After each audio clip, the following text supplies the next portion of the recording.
I took the job for one reason: money. Nothing noble, nothing glamorous, just cash in my pocket. At first, it was brain-dead work: sweeping floors, wiping counters, locking up after the doctor left. Enough for pizza and gas, and that was it. Then, one day, he looked at me over his glasses and asked if I'd step in as his assistant. Day hours, more pay, real responsibility. I said yes, without blinking, thinking I was upgrading my life.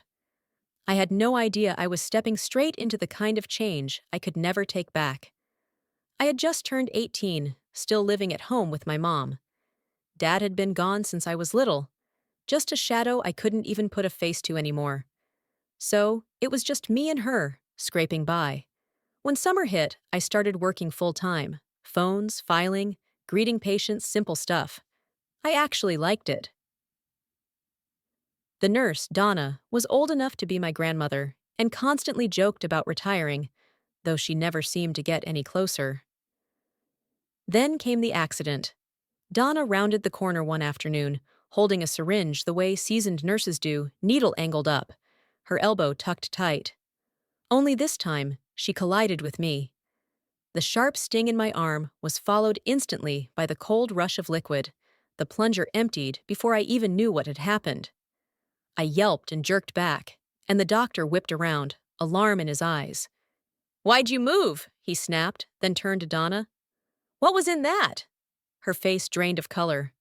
"Oh my God!" It was for Mrs. Baker, her estrogen shot. "I'm so sorry, Evan."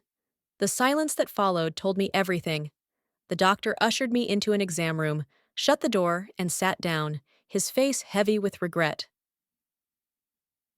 "Evan," he said, "that injection was a time-release hormone. It's meant to help women through menopause. There's no easy way to undo it." My stomach tightened. "So, what does that mean?" He exhaled slowly. "At your age, with your body still developing, the drug will force your puberty down a different path. I can try counteracting it with testosterone, but I doubt it will take.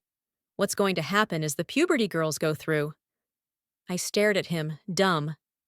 "So what? Doesn't everyone go through puberty?" "You don't understand," he said softly. "You'll start developing female traits. Breasts, wider hips, smooth skin. Your voice might not deepen. Facial hair, probably none at all." My throat dried. "Are you saying I'm gonna grow boobs?" His expression was as pained as mine. "Yes, I'm afraid so." The words rattled in my skull. Panic surged. "My mom is going to freak out." "Call her. Have her come here. I'll explain everything to her myself." When I stepped back into the hall, Donna's eyes brimmed with tears. She stammered apologies as I numbly picked up the phone. I told Mom there'd been an accident, that she needed to come right away. My voice shook, but I kept it together until I hung up. Then I caught sight of myself in the mirror: bowl-cut hair, gangly arms, knobby knees, a skinny frame no one would mistake for graceful. I tried to imagine it softening, rounding out, becoming feminine. The picture that formed wasn't flattering. It was the invisible girl at the dance, the one left sitting alone, the one boys only asked out as a joke or to hide in a dark theater. My eyes blurred, and before I knew it, I was crying quietly, shoulders hunched so no one would notice. Mom arrived 20 minutes later, rushing into the office. The doctor sat us both down and explained everything: the mistake, the hormones, the effects, the permanence. He didn't sugarcoat a single word. The doctor insisted on running a full physical top to bottom, inside and out, before anything else. He made it clear that no one could predict exactly what would happen, only that the estrogen would change me. At my age, right in the middle of my own puberty, that dose would throw my system into chaos. He tried to soften it, but his words landed like bricks. "There is no doubt you will develop feminine traits." How far it would go, he couldn't say. Mom sat frozen, pale and stiff in her chair. I could see in her eyes that she wanted to believe there might be some loophole, some miracle reversal. But we both knew hope was a thin thread. They asked me to step out, and I drifted into the hallway, leaving them to speak in hushed voices behind the door. Donna was there, at her desk, packing things into a cardboard box. Her hands shook as she tried to fold her uniform sweater. She looked up at me, tears already streaking her cheeks. "That was a mistake a brand new nurse might make, Evan. I'm so sorry, dear." I blinked at the sight of her emptying drawers. "Why are you packing? It was just an accident." Her lips trembled. "I'm retiring. If I'm old enough to make mistakes like that, I don't belong here anymore. I put your life in danger. Nurses don't do that." Without another word, she lifted the box and walked away. Half an hour later, Mom emerged from the office with the doctor. She didn't say a word until we got home and closed the door behind us. Only then did she speak, her voice quiet, resigned. 2 months. He said you'll have maybe 2 months before changes begin." That shot was heavy, a long-acting hormone meant to suppress testosterone. "It'll do the same to yours. There's nothing he can do." I swallowed hard. The silence between us was heavy. She added, almost cautiously, "Until things start happening, you won't need to wear the proper garments." The phrase made my stomach twist. We both knew what she meant. I retreated to my room and opened my laptop. I didn't know a thing about boys turning into girls, so I started searching. I expected the images to be absurd, hairy guys in dresses, parodies of femininity. But the faces that stared back from the screen shocked me. Some of them were strikingly beautiful. Not one looked like a boy in a dress. Doubt gnawed at me. Could they really be what the captions claimed? I searched again and again, but the results were the same. Some of these girls were stunning. If they could look that way, maybe I wouldn't look like a total freak. Then again, they probably had the choice. I didn't. Mom's words haunted me. If my body followed a girl's pattern, it would start slowly, tiny changes, then acceleration. Like the girls at school, who sprouted little bumps one month and full curves the next. The thought made my chest ache with dread. I had 4 months of school left. By the time summer break arrived, I would almost certainly be showing. Правка. Усилено ощущение неизбежности. Убрана неоднозначность might.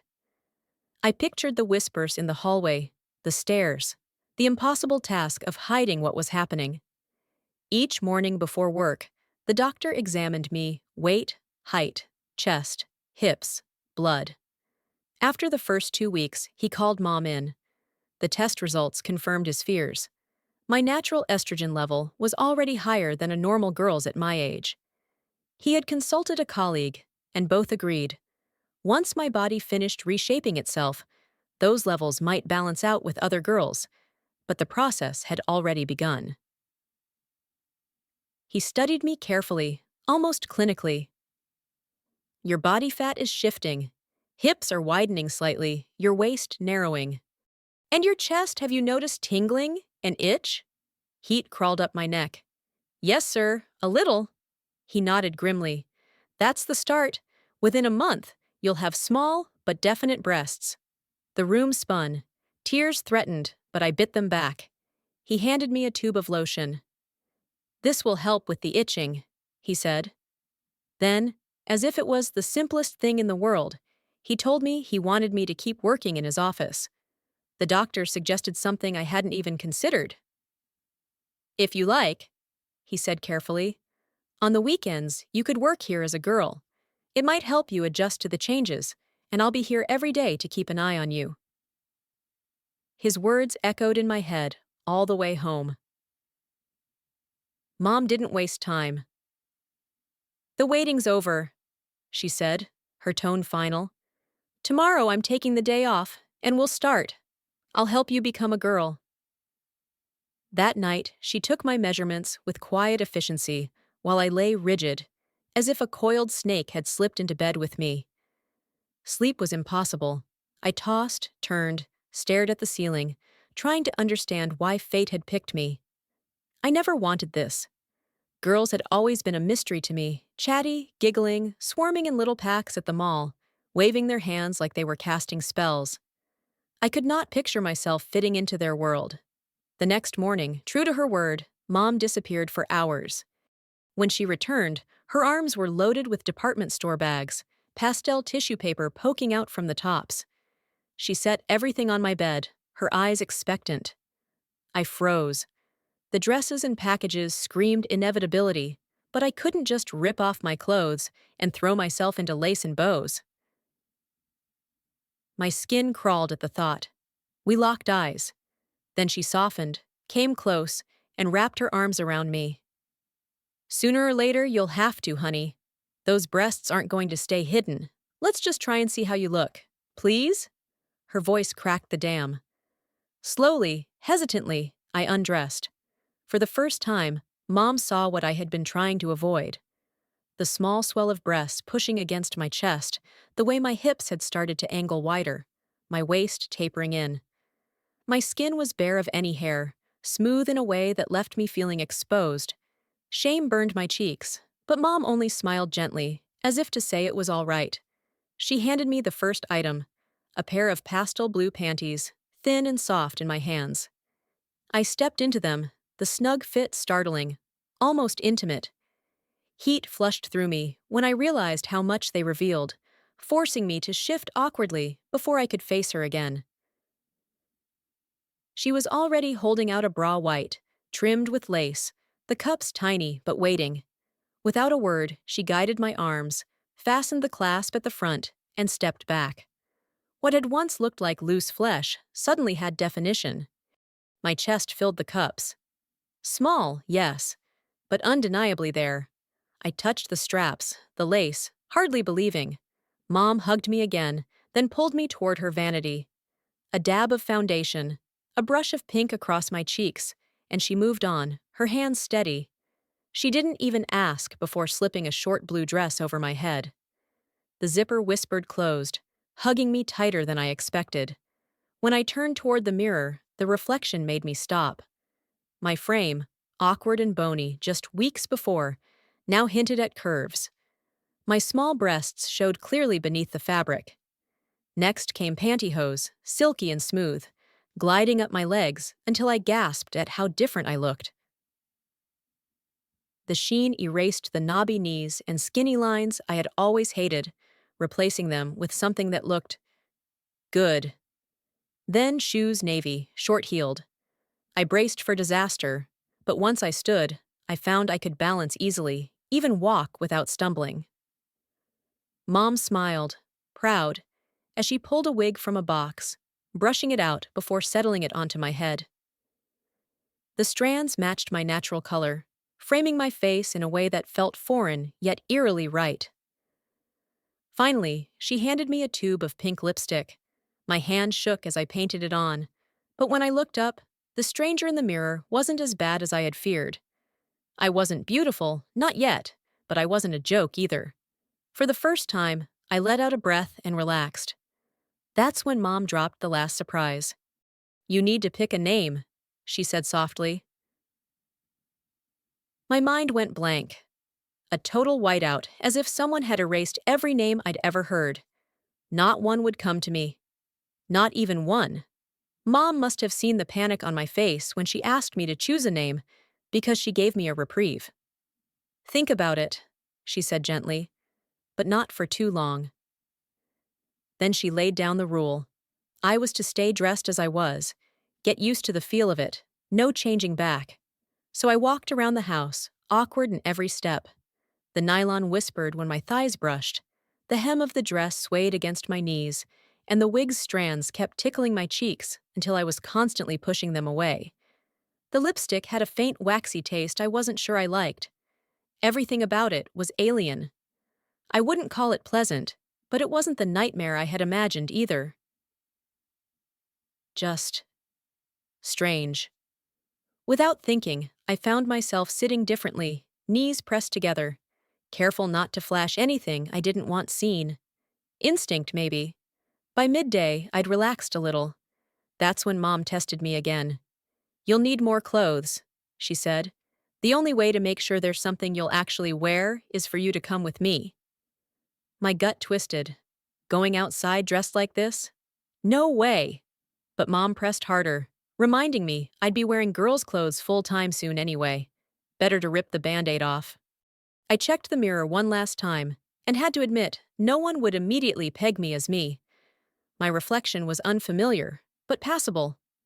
Still, my nerves screamed at me to stay put. In the end, I caved. Mom handed me a small shoulder bag, and we drove to the mall. The trip from the house to the car felt like crossing a battlefield. On the way, Mom coached me. Walk the way I do, stay close. That part was easy. I planned to glue myself to her side. Inside the department store, I moved like a shadow while she pulled things off racks. More panties, a couple of bras, another dress, 3 skirts with matching blouses, stretchy girl jeans with no real pockets, and 3 pairs of shoes. I begged her not to drag me through the whole mall, and to my relief, she let it go. She said we'd bought the bare minimum for now. By the time we left, my heart was pounding. But something strange struck me. No one looked at me twice. Not one stranger gave me that knowing stare I'd been dreading. My first thought was dumb luck, and I barely kept myself from being sick until we got back to the car. Only once the doors shut did I let out the breath I'd been holding. But we weren't done. Mom steered us straight to the doctor's office. Because it was Donna's mistake, he'd insisted on covering any expenses. Pravka. Zamena idioma. Footing the bills. Na bolje neutralny variant. Mom handed him the stack of receipts, and he glanced at me. His smile was maddeningly casual. "You look very nice," he said, as if this was all perfectly normal. I didn't feel nice.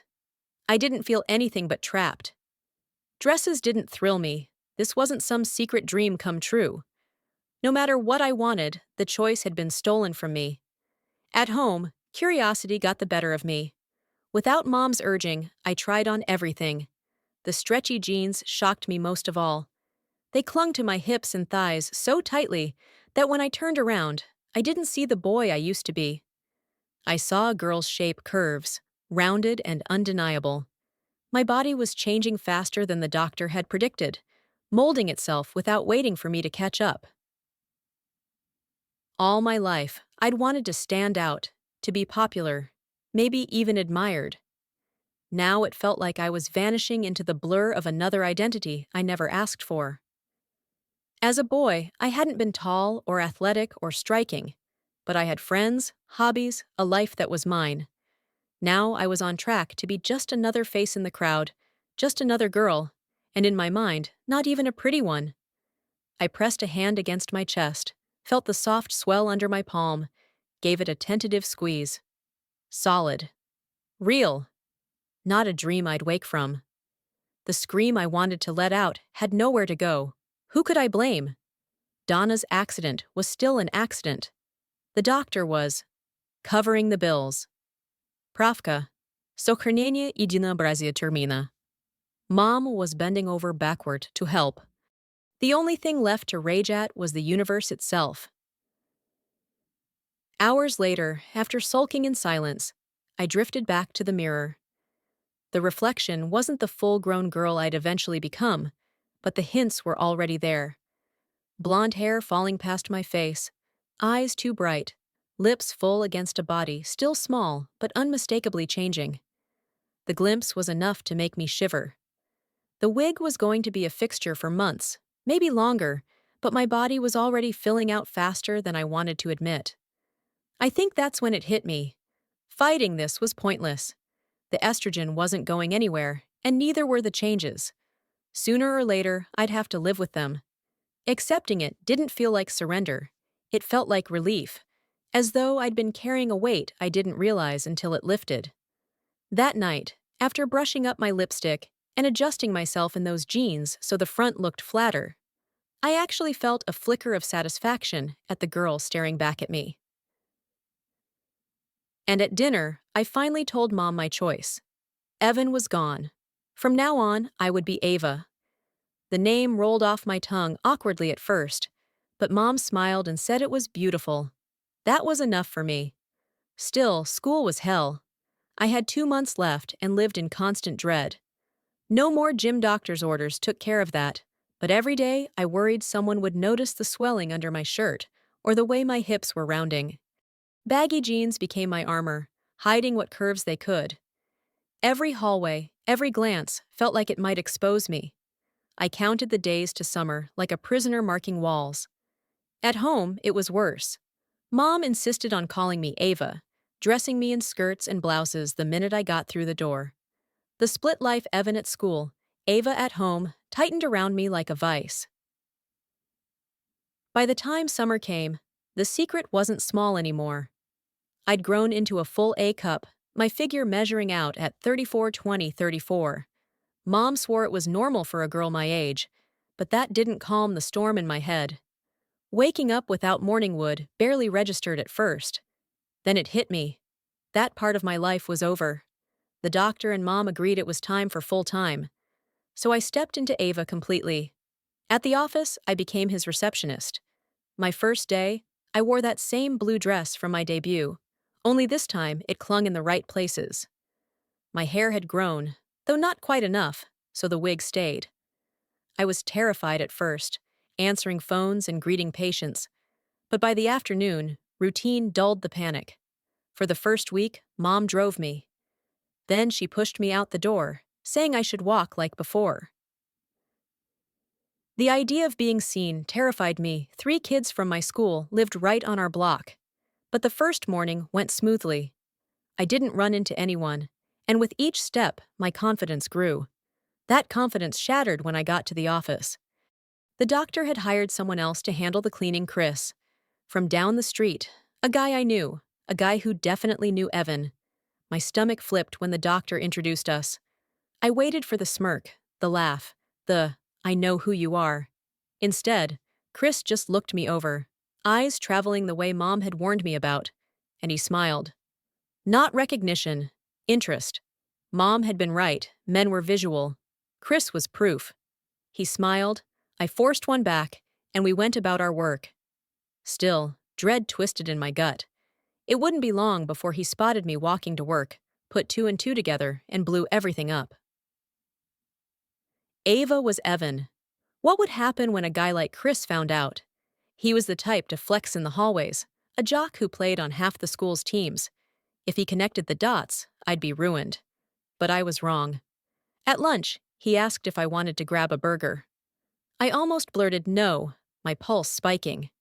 That's when the doctor stepped in, saying he had an emergency and needed to lock up for a few hours. He told me to reopen later and handle the patients in the meantime. Chris's grin widened, leaving me cornered. Lunch with him wasn't optional anymore.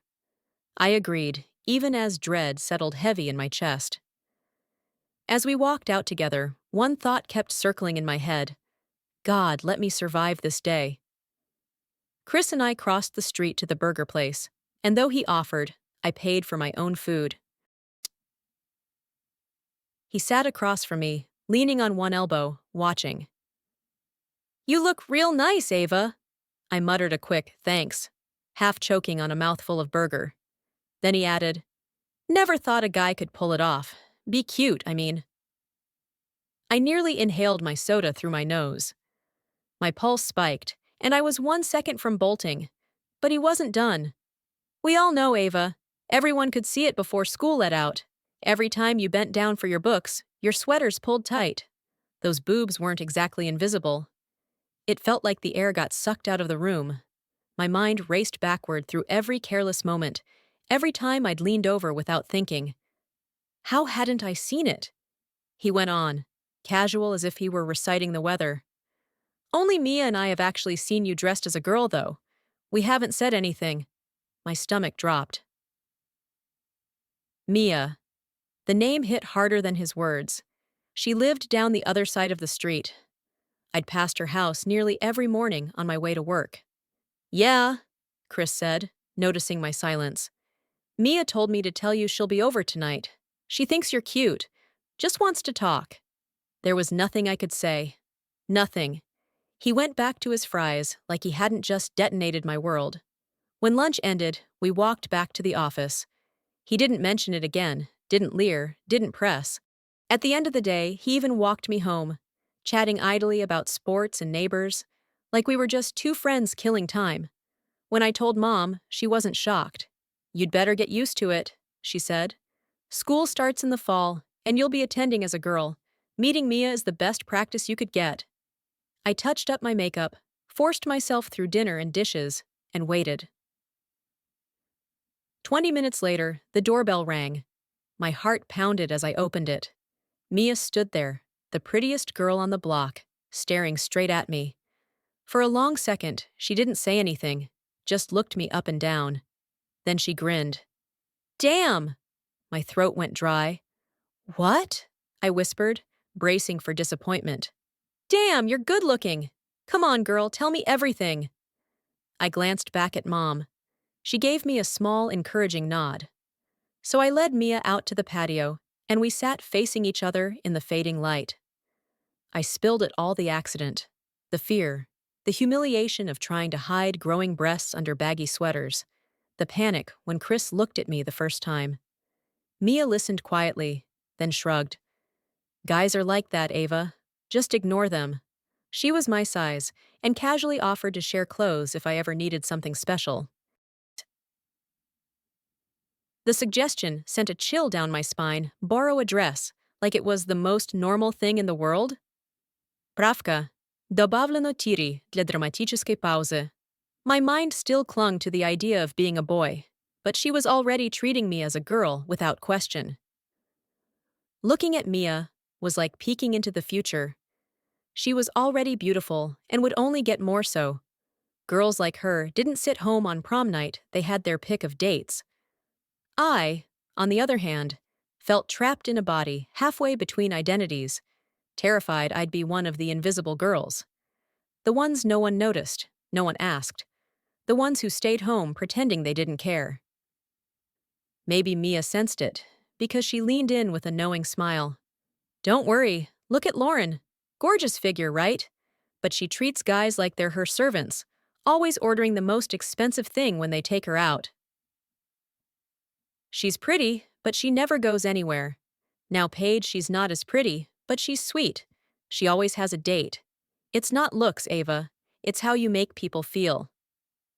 "The point, Ava," Mia said, eyes steady on mine, "is that being pretty doesn't matter nearly as much as being yourself. But you are pretty, just the way you are. So quit worrying." Easy for her to say. Still, her words sank in, and, against my better judgment, I felt lighter. Then she invited me to join her Friday night. She and a few girls were going to the mall. She promised not to tell anyone about me, swore it would be good for me. I fought with myself, but in the end I agreed. Mom backed her up, saying I needed more clothes anyway, and I had a little savings tucked away from work. Trust didn't come easily, but Mia had been a friend before all this, and she was proving she still was now. That counted. By the time she left, I'd told her some embarrassing stories from the past weeks, and we were both laughing. For the first time in months, I had hope. The next morning, Chris was on the sidewalk when I left for work. We walked together as if nothing had changed. He never slipped, never called me Evan, only Ava. At lunch, he leaned across the table. "Mia told me everything, about the accident, about how it wasn't your choice. Nobody can blame you for that, I don't. Besides," his grin widened, "Mia's got some real competition now." I blinked at him, confused. Competition? Me? Against Mia? I shoved the thought aside and focused on work, but his words stayed with me, like a burr I couldn't shake. 2 days later, it was Friday, the night of my test. After work, I changed into a skirt and blouse, touched up my makeup, ate dinner with Mom, then headed down the street to Mia's. My nerves screamed with every step. Her parents only knew me as Evan. Would they recognize me? Her mother opened the door, polite, no sign of suspicion. Then Mia bounced into the room, perky smile, perky laugh, perky everything. No one seemed the wiser. Relief almost floored me.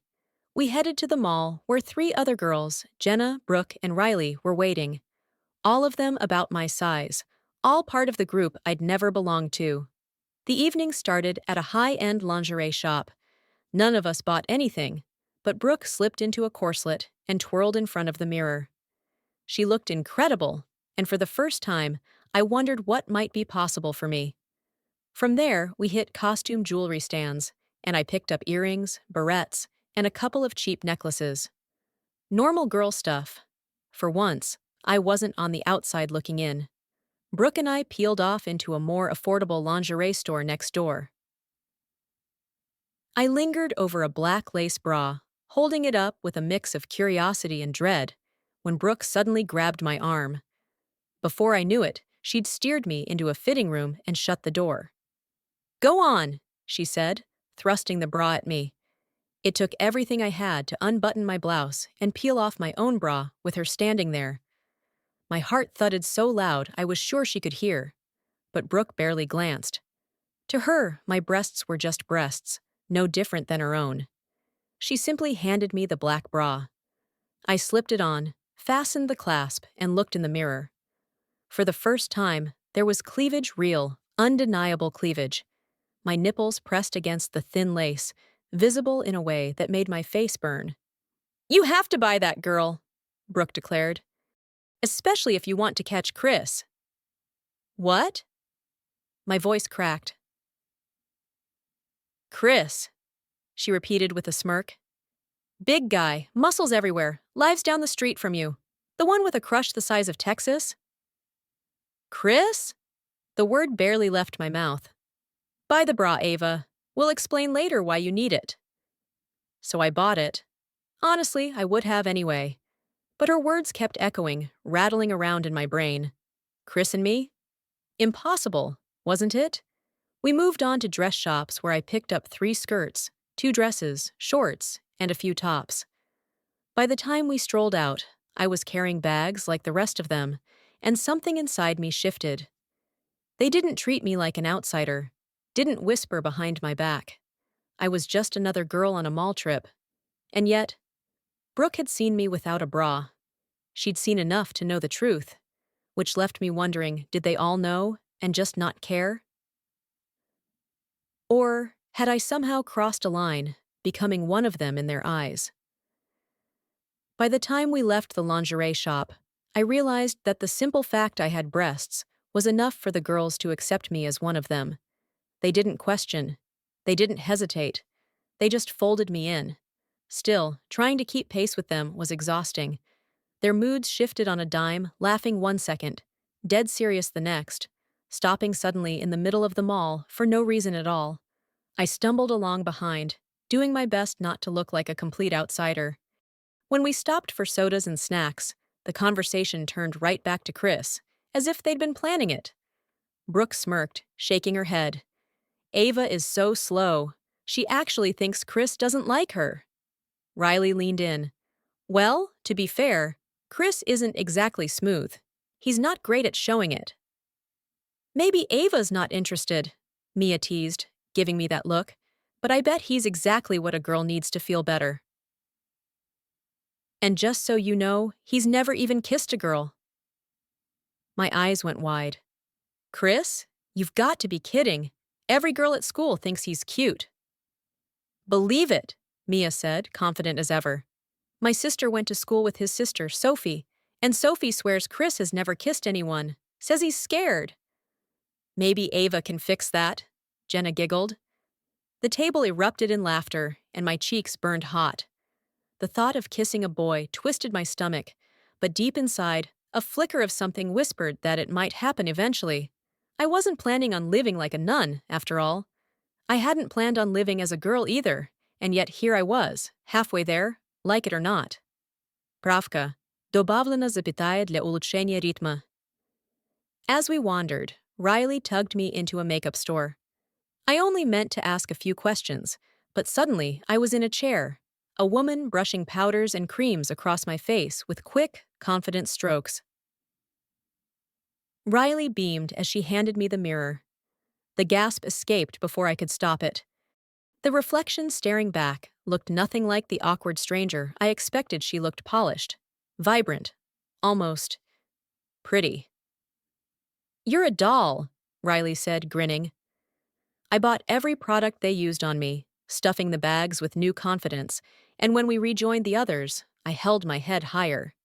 For the first time, I thought maybe I could belong. Maybe I could even match them. On the walk home, Mia lingered until it was just the two of us. She nudged me with her elbow. "Chris is going to ask you out tomorrow." "What? Me? How could you possibly know that?" She rolled her eyes. "Because he told Jake and Dylan you're a fox. Dylan told Riley, Riley told me. And now I'm telling you. Chris likes you, Ava. A lot. You're fighting it, but you know it's true." I tried for a smile, but it came out weak. "I'll try, Mia." Her arms wrapped around me in a warm hug. "Good. Let the boy inside go. Be the girl you are now." At home, Mom lit up when she saw my new makeup. Then she announced we had salon appointments in the morning. I couldn't hold it in any longer and told her about Chris. I wanted comfort, maybe a little sympathy. What I got instead was a lecture on propriety, on what girls my age should and shouldn't allow boys to do. Not exactly helpful, since I had zero intention of kissing Chris. But later, alone in my room, I couldn't stop thinking. I'd grown used to the bras, the skirts, the makeup. I'd grown used to being Ava. The girls thought I was cute, and after seeing myself in the mirror with real makeup, I'd almost believed it. I undressed slowly and stood naked before the glass, studying what I'd become. My figure was modest, but unmistakably female curves where there hadn't been, skin smooth and pale. The only part left of Evan was smaller now, shrinking each week. Hardly more than an afterthought. I shifted my hand, pushing it up, and for the first time I saw in the mirror what looked like a delicate line, a slit where there hadn't been one before. It didn't hurt. It almost looked natural. A strange thought drifted through my mind as I tilted my head, watching my reflection. What if it could stay that way? The next morning, I pulled on jeans and a blouse, still nervous about the salon, but following Mom's lead. The stylist didn't even blink when Mom introduced me as Ava. She simply guided me to her chair, slipped off my wig, and got to work. When she washed my hair, I realized it was already longer than I remembered. Scissors snipped, rollers clicked into place, and the chemical wave solution filled the air with its sharp scent. I sat under the dryer until my scalp tingled. While I waited, another girl tended to my nails, filing, shaping, extending them just enough to look elegant. An hour and a half later, the mirror reflected someone I barely recognized. My hair was soft blonde waves on top, curls down the back, and wispy bangs across my forehead. My nails shimmered a plum red under the lights. The reflection staring back wasn't a boy fumbling through a mistake. She was Ava, pretty, confident, undeniable. For the first time, I believed it. Afterward, Mom and I shopped again. Jewelry, purses, shoes, all the little things that finished the look. But my mind was elsewhere. There had been a question building inside me, and now I was desperate for the answer. When I got home, I went straight to the computer, printed instructions, and hurried to the drugstore. It took longer than the directions said, but when I finished, the mirror showed a girl through and through. The specialized shapewear held everything flat and neat. Evan had vanished. I looked like every girl I knew, and my heart soared. That night, Chris called.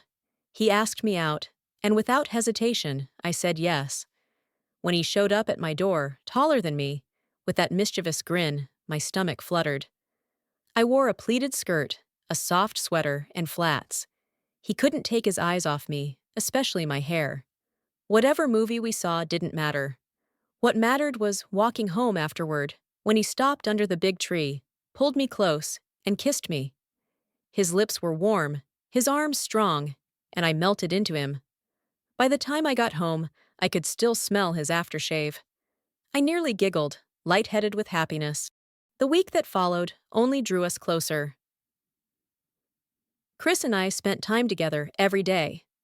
Mia and I grew tighter too, and she became the first to discover what I'd done to myself. While trying on one of her dresses, she spotted the change immediately. Her laugh was half shock, half delight. Wait until Chris finds out, she teased. Not likely, I muttered. Summer deepened. Chris and I often stopped by the tree to kiss, but one night he took me to the park. On a blanket under the stars, our kisses grew hungrier. His hand slipped beneath my skirt. His eyes widened at what he found, then softened into a grin. He didn't care. To him, I was Ava, his girl. Still, I pulled back, firm but gentle, drawing a line. My heart pounded as I ran home afterward, scared of how close we'd come, but also knowing that moment had changed me. I had touched another boy for the first time, and while I didn't hate it, I accepted it simply as part of what girlfriends do. By the time school loomed, my body had blossomed into a full B cup, my figure curving at 35, 22, 36.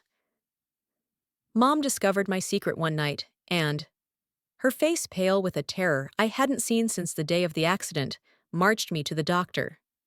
Правка. Усилено описание эмоциональной реакции матери. He gave me a more permanent, safer solution to smooth everything away, ensuring no one would ever suspect. Papers were signed, and my name legally became Ava. When fall came, I returned to school as myself. No whispers, no taunts. If anyone remembered Evan, they kept it to themselves. The doctor's work meant I took gym with the girls, and though once I'd fantasized about locker rooms, the reality was different. We all looked the same. I belonged. By Christmas, life had settled into something sweet. Chris and I kept things PG: movies, kisses, long talks. Mom gave me the standard be safe, set boundaries lecture, which I actually appreciated. I had more friends than ever, my grades were better, and I had a boyfriend who liked me for who I was. Life was good. Being Ava being a blonde bombshell was better than I had ever dared to imagine.